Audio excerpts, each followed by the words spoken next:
shift to first gear twice. Shift to second 5 times.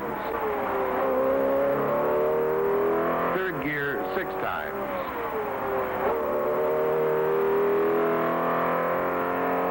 Fourth, 4 times. A minimum of 17 gear changes every 3½ minutes, with constantly changing engine speeds ranging from 2,600 to 6,000 revolutions per minute, and repeat over and over for hours without stopping. Le Mans, France? No, not exactly. The sounds you have been hearing come from this building, the Ford Motor Company's dynamometer laboratory. Here in Test Cell 17D, without car or driver, with no cheers or ceremony, the 1966 Le Mans race has already run 6 months before it actually happens.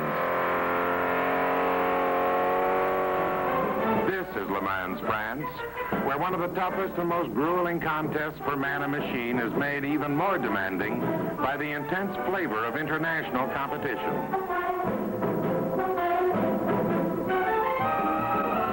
The cars run in a clockwise direction. The 8.3-mile asphalt surface track consists of a smooth right turn, which is taken at about 162 miles per hour, and then goes into a short straightaway,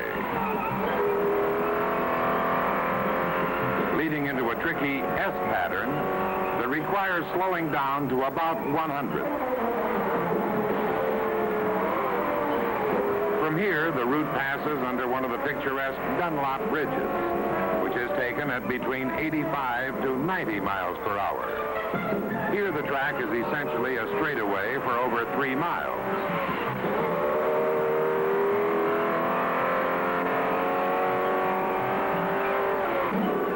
The GTs run up to 210 miles per hour before gradually breaking down to 54 miles per hour for the right turn into a fairly straight run at speeds of up to 157. Then into the sharp left curve with a fast downshift from 4th to 2nd to bring the speed down to 65 miles per hour. Then down the short straightaway at 80 and into a sharp 90-degree right turn at 35. This leads into the home stretch at speeds of 157 up to 195 in front of the pit area. Average lap speeds in excess of 121 miles per hour are required to finish up front with the winners. With an average of over 50 starters, usually less than half of the entries finish the classic 24-hour endurance race. By means of special instrumentation, engine speeds and shift patterns were recorded on an oscillograph mounted in a vehicle. This was done to obtain a precise record of what the engine and transaxle had to do during a typical lap at Le Mans. Data from the trace is translated to form the basis for calibrating the master control. The control then simulates the driving pattern in our laboratory by transmitting or relaying timed signals in the proper sequence to 3 separate locations. Here the signal activates the throttle to provide either acceleration or deceleration.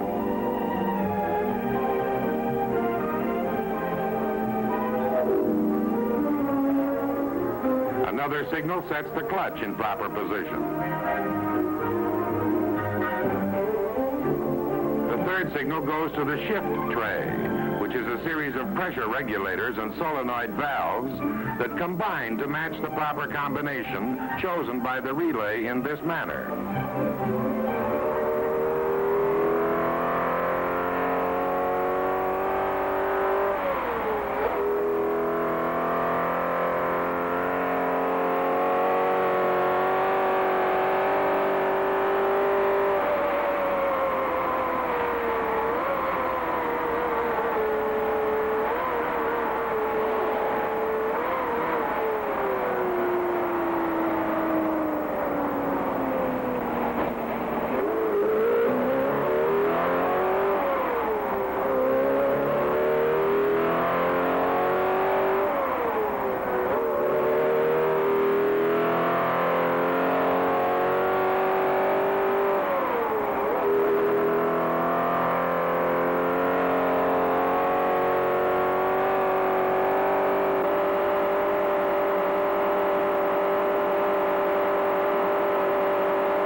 The test engine is set up to duplicate the as-installed condition as closely as possible.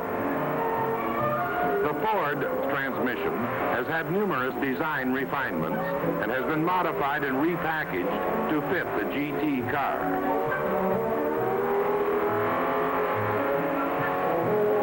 The axle utilizes a locking differential, and the entire unit is designed to sustain the higher torque loads required by this type of competition. Two dynamometers are calibrated and regulated to impose loads which simulate the rolling resistance, weight, wind drag, and inertia of the vehicle. This test imposes conditions more severe than the actual race. Through a careful recording of pertinent data, a complete record is obtained of all critical temperature and speed conditions in the engine, transmission, and rear axle. Although the final measure of success is dependent on actual performance in France, this attention to detail and pre-race testing will contribute significantly to a successful engine performance.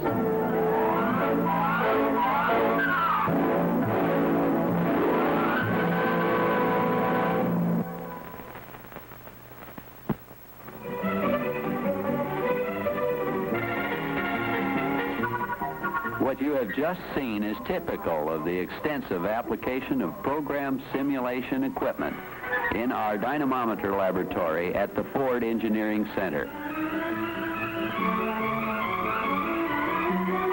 Here an engine is being driven over a 25-mile city and country route for many hours without leaving the test cell.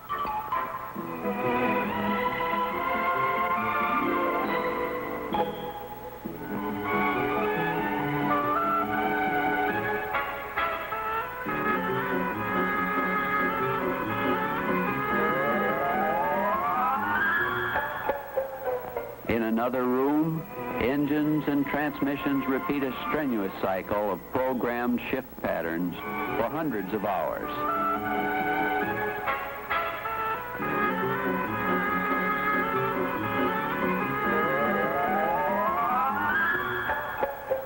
Control testing under carefully planned conditions provides an invaluable supplement to proving ground and highway testing.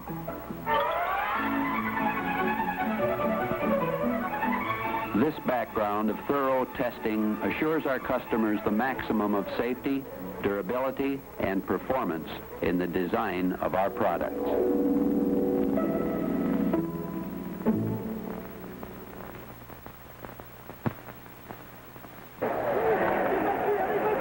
From the very start, the 24-hour endurance race at Le Mans in France tries and tests the total performance of every car entered.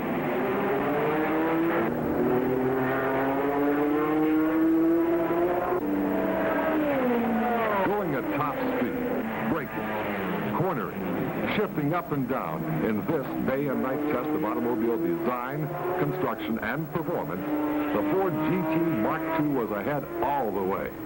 And the Mark IIs came home, record-breaking, record-making, in a 1, 2, 3 Ford victory.